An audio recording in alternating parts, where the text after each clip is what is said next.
Joining me to talk about it is co-president of Community Change, also co-president of the Economic Security Council, Dorian Warren. I should say Dr. Dorian Warren, my friend with a PhD who is brilliant on all of these issues. Welcome back to Amplified, and thank you so much for being here. Thanks so much, Aisha. I'm so glad you joined this topic tonight. You know, I'm here for it. I just want to kind of start off by, I've been thinking so much about class these days because this human infrastructure package is trying to move. It's got a lot of fits and starts. We've been talking about this for an entire month now here on Amplified. But so many of the things in that measure would actually address the racial wealth gap, but certainly this gap of haves and have-nots with regards to access to health care, to child care, employment, minimum wage, a whole bunch of stuff that, frankly, working class people deal with that not a lot of people are talking about it in that way. So I would love to just start this off by having, you share with us what is happening right now. What are you seeing economically with regards to class in this country? And do you think that there's anything happening in the policy landscape that might start to bridge some of the gaps? Well, Aisha, that's a great question. And I think there's two things happening in terms of class in America simultaneously. On the one hand, we have been all subject to the last 40 years of policies that have redistributed income and wealth from working and middle class folks to the 1%, to be blunt. And people have been struggling to put food on the table before the pandemic, before the economic crisis. Almost half of Americans did not have more than $400 in savings for a crisis. That is unacceptable. That is unacceptable. Now, people have been struggling, and we know that there are things in the bill that would help, the pending legislation, the human infrastructure bill, as you put it, that would help ordinary people, low-income people, working-class people make ends meet. But let me add, there's another trend happening. It's really important to talk about in terms of class, and that is the power of workers. Some people are saying we are in the midst of a strike wave right now of workers saying, you know what, I have had enough. They're either quitting jobs or they're saying I'm not taking a crappy job because the wages are too low, or in some cases they are going on strike to take action collectively to improve their workplace conditions.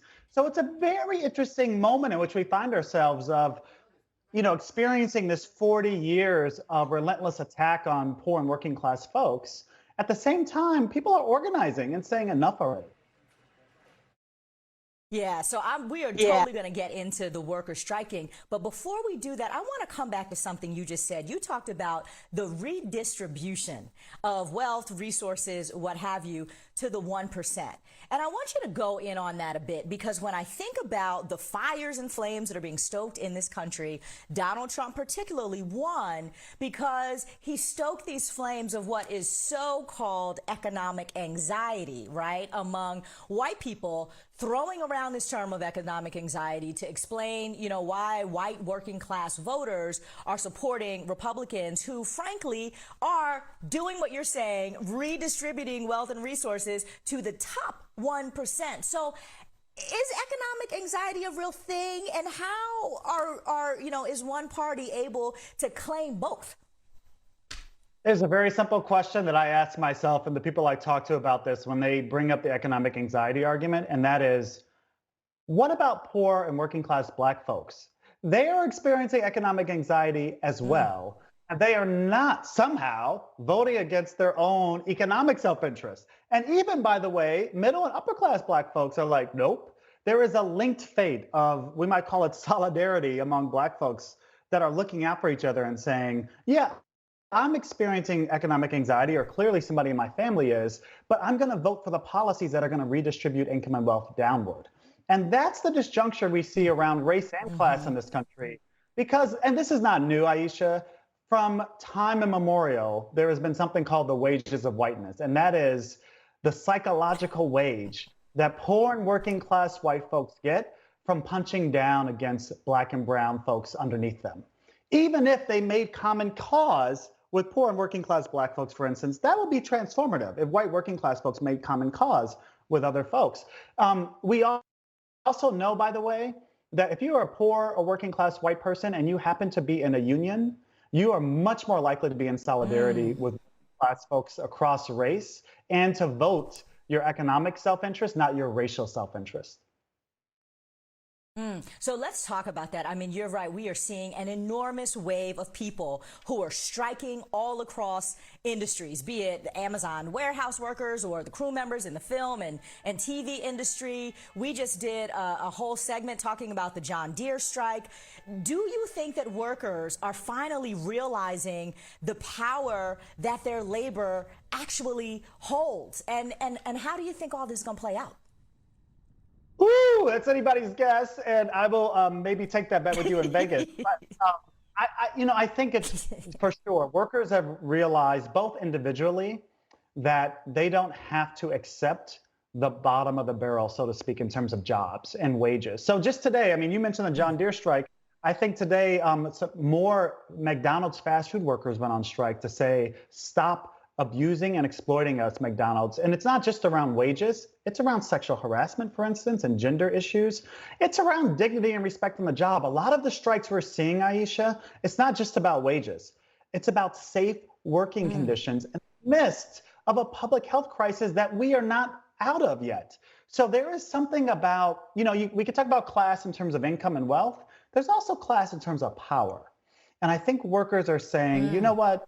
We have more power if we come together to change the conditions of our workplace than if we do alone. And because it's an old tactic, divide and conquer. Folks at the top have always used this from time immemorial, right?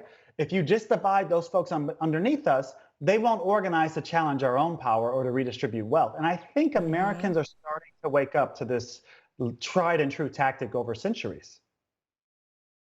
I got to tell you, I am just always so mystified at how whiteness works, like you said, the wages of whiteness, and how, just potent racism is. Because even when I'm thinking about, these strikes, we still aren't in a position from at least a political posture, right, where working class white people are like, yes, this is my brother or this is my sister, in terms of working class black and brown people in this country. And in fact, look at brown people, look at immigrants in particular, or people who are actually, multi-generation Americans who happen to, somebody in their family might have been from Latin America at some point in time. Look at them as if they are a threat to their positioning, when in fact, class in this country is really what is most beat down and attacked by the 1%. Where are those conversations right now from a policy standpoint, Dorian? I know Elizabeth Warren, Bernie Sanders were really, beating the drum. Where are they today in terms of policymaking? I think we're close to a so-called deal on the Build Back Better legislation, the human infrastructure bill. But there's two things to remember about this, Aisha. There's redistribution of income, wealth, and power, broadly speaking, into families that are middle class, working class, poor. So think about everything from childcare and access to childcare. You want to know why folks can't go to work, and especially women and working class women? It's because they don't have childcare, or it's too expensive. So what if we, for the first time in this country, said, hey, we're going to make sure that everybody has access to childcare, and not more than 7% of your income that goes to pay for it. For many, many, many, many working class families, more than 30% of their income goes to childcare. If we say that you're on the precipice of homelessness, if more than 30% of your income goes to housing, what do we say about childcare? So that's just one example. Or, as we've talked about before, the child tax credit. We know that there are millions of families that are relying on the monthly child tax credit to make ends meet. Let me give you a quick example on this. I'm the father of a new baby. Here's what I know about the SNAP program, food stamps. If you are low income and you are struggling and you need food stamps, you can't buy diapers with food stamps. You got to go to a diaper bank. The child tax credit is one great example of redistributing money downward to say, here's some cash for your kid. You have the freedom to determine what you do with it. Buy school supplies, diapers, whatever you need. So that's a big promising thing. Now, the other side of this bill is taxes. And how do we pay for it in a sense? And how do we redistribute the wealth that has accumulated for decades, including most recently with the 2017 Trump tax cut that, by the way, created enormous deficits because all of us, basically 99% of Americans, redistributed our income upward to the 1%. from that 2017 tax cut that was supposed to trickle down to us. And we've known for, decades that trickle down economics does not work. So the tax policies focus on corporations and the very wealthiest in this country would hopefully rebalance the scales a bit in terms of the lopsided class politics. And frankly, some would say the class war that's been waged on working class and middle class folks and low income folks for the last 4 decades. Now, do you think right now Congress is debating passing finally a billionaire's tax that's going to try to redistribute some of that wealth? There's all the loopholes, out there still where they're not even paying themselves enough to be taxed, which is a whole different thing. I'm curious what messaging works to try to move a real piece of policy that will hold these folks accountable to stop sucking us dry, obviously, and be able to redistribute those funds. What's the messaging here? I think it's pretty simple. Is there any reason why, Jeff Bezos or Elon Musk should pay less in taxes than me and you, Aisha? That's unacceptable. That's immoral, unfair. And by the way, it's also bad economics because when you have the concentration of wealth in a society, you lose your democracy. You lose your democracy. And so it's not fair that we, literally, you and I pay more in taxes every year, and everybody we probably know pay more in taxes than those two guys who are worth billions of dollars. Billions of dollars. What kind of system is that? By the way, one other empirical fact I want to point out, when we had higher rates of taxation on the very wealthy, particularly after World War II, we saw our highest rates of economic growth in this country from 1940. Roughly the early 70s. So you can make the moral argument that this is unfair. You can also make the economic argument that it's actually good for the economy in terms of taxing the wealthy and making them pay their fair share. There is no reason why Jeff Bezos pays less in tax than you or me. When we come back from the break, Dorian, I want you to sit tight and come back with me because I want to talk about some of the politics that are happening up on the Hill and who is making these decisions that keep us making bad decisions with regards to working people. We're going to come back and we're going to talk about the representation or lack thereof of working people in Congress up next on Amplified here on BNC. Now, welcome back to Amplified. We have been talking about the casualties of class debates. And now I want to take a look at the class politics that often stand as a barrier for working class people to break into elected office. Did you know that the sitting members of Congress, of the sitting members of Congress, over half of them are millionaires? Half of them are millionaires. Working class people make up over half of the American public, but they only make up around 3% of our elected officials. And that's largely because the mechanics of breaking into elected office often require a lot of time and, quite frankly, a lot of money that working class people simply just can't invest. And even when working class people manage to break through the so-called cash ceiling, they're often faced with unexpected difficulties when they get to Washington. So take AOC, who we're looking at here, who famously spoke out about the difficulty that she faced in being able to afford an apartment shortly after being elected to the House of Representatives. She also talked about how there was a 3-month gap when she wasn't even making any money from the time her campaign ended to the time her new job was going to start in Congress that January. Representative Cori Bush was also forthright about how she needed to go thrifting in order to update her wardrobe. Now, for those of you who don't know, Representative Cori Bush was a nurse prior to coming to Washington, presumably wore a pretty standard uniform, and then talked about how she had to go and figure out how to fund an entire new wardrobe to wear every day when she was on the Hill. Never mind having to pay to have a home in one expensive city and then a home also in Washington, D.C., and to travel in between the two in order to do the job. At every level, it seems like American politics are intended to gate out everybody that isn't rich, white, or well-connected. So it's no wonder that we have a really hard time passing redistribution policies that Dorian just talked about that would actually put more cash in the average family's pockets. Back with me to discuss these barriers that keep working class people out of politics and the consequences that have come of it is co-president of Community Change and Economic Security Project, Dorian Warren, I'm so glad you're back to rap with me about this, because I got to tell you something, Dorian. There was a Republican congressman who we're not going to name right now who actually went to jail because he was doing some real shiesty stuff with his campaign dollars. This guy was from San Diego. This was years ago, and he ended up getting caught up on campaign finance charges. And his argument at one point was, I got a wife who, a stay-at-home wife and a bunch of kids and a home in San Diego, which is one of the most expensive markets. And then I have to fly myself back and forth to work across the country every week and pay for a home in D.C. And it's expensive, right? He tried to make, and then, I was like, whatever, boo-hoo-hoo, nobody's interested in what you're talking about.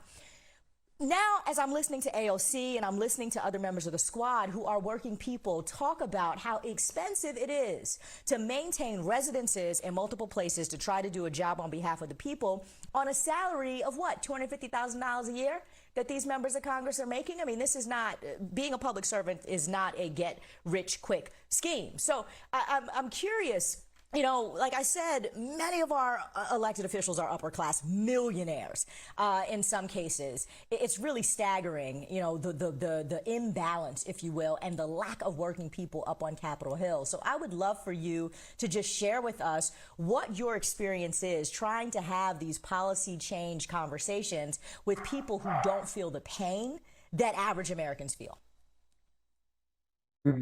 Aisha, you just said all the words, but I've added a few more because I have all the thoughts about this. I think this matters for three reasons. And I'd refer your audience to a great book called White Collar Government by political scientist Nick Carnes that outlines it. So number one, legislators from different backgrounds see the world differently. As you've just talked about, if you're a member of the squad, if you're AOC or Cori Bush, you see the world differently based on your lived experience than one of those multimillionaires in Congress. Or to take another example, Senator Warnock versus Senator Mark Warner, one of the richest members of the Senate. I guarantee you Senator Warnock has helped people navigate getting their SNAP benefits or unemployment insurance or a range of things that working people are struggling with. So coming from a poor working class background matters because of that lived experience. And especially for people like AOC or Cori Bush, who have had to, they've held regular jobs and have struggled. So that's number one, different worldview. Number two, the shortage of working class legislators skews policy.